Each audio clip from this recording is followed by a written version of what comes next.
Because Stormy was like, well, she ain't tell me that part. She said, no, I heard the first part, but she ain't tell me that part. She's real selective about who she tell what, don't she? Boy, I tell you.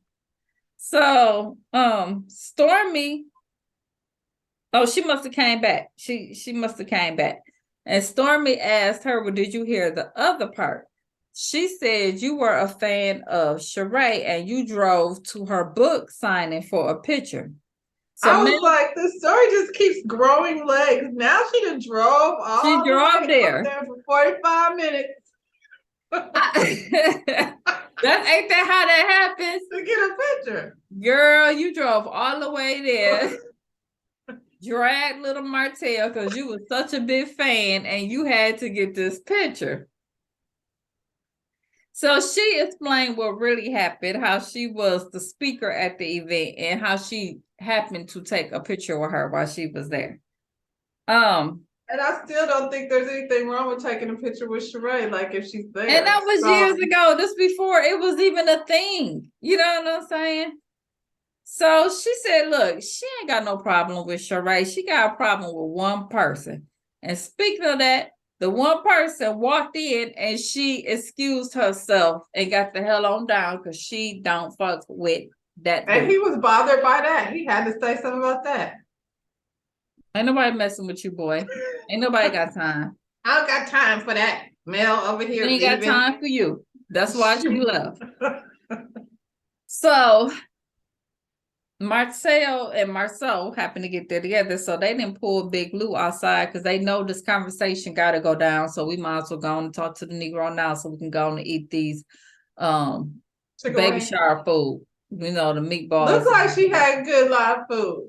They was over there because they was throwing down at the table though. I was like, it looked like they got stuffing and all kinds of stuff over there. Baby shower food is always the best though. It really is. Child, well, we ain't doing all that. But anyway, so he said, before I react, y'all tell me what was said. And Marcel was like, no, you tell me what you heard first. Because obviously you heard something. And he said that he heard the question about, you know, her asking about how it feels to date a cheater. And then Marcel was like, oh, it got worse. It got way worse. Then he told him about the pussy question.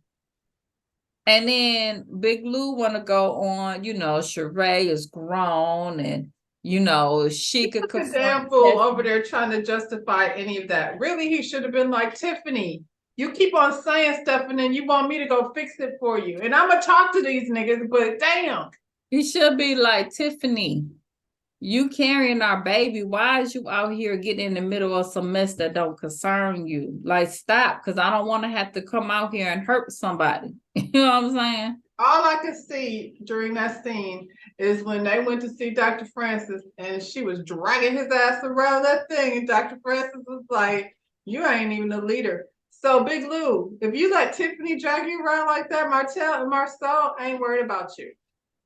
And Marcel was telling him, look, we didn't come and confront him. That was an extension of the conversation that we was already having. He said, but y'all didn't came to her like, what the fuck was you thinking when you said that? And Marcel was like, oh, I'm sorry. That was my reaction. Like, that was me. You know what I'm saying? Then he wanted to talk about the Karen comment. What's the Karen? What's the Karen? Like I said, y'all not going to play in our face like y'all don't know. She is a habitual line stepper. Who said that first? Because I know I heard it. I just can't remember. I don't know, but she is. She's definitely. And Marcel give him the whole definition of what a Karen is with Tiffany's picturing this to it like. It's me. And then he said that she said it because of the blended family. She liked blended families. And here go Lou. Yeah, because she do. Because, and they was like, Marcel was like, stop it. Stop it. He was like, well, next time something happened, I'm gonna say something to your wife. And Marcel was like, oh, you ain't gonna say nothing to my wife. And then Maurice in the inside hearing what's coming on. So he said he gonna go outside to calm the situation. But every time he come around, it get high. Every he didn't time go outside it to calm the escalate. situation. He was Come like, "Let Big Lou can't take all three of us, so we finna go out here." Because it looked like now it's a jump. You know what I'm saying? It was a jump. It looked like it's a jump. It was definitely a jump. So they get to talking and everything, you know, going back and forth. But he started saying to Marcel, basically saying, was he right? And Marcel, I mean, not Marcel, Martel, was he right about the situation? Martel was like, yeah, I was right. Like, I was right for confronting her. And he was. Martel sat there a couple weeks ago and screamed at his mother-in-law, ex-mother-in-law's face. You're not gonna convince him that he did anything wrong when in that particular conversation. Right. So Lou start poking at him and getting all in his face, but Martel maintained his cool. And he explained, you know, he was addressing it because she was So she was already him. there. I did not, So, you know, that's another yeah. thing, Lou. Like, I think he's used to being able to big his way through things. And then like poking him like that, like you're crossing the line right now, bro. You all like, how many times you think I'm gonna let you do that before? So basically, Lou came to the conclusion, yes, she was wrong, but next time y'all just come holler at me. Because you know there's gonna be a next time.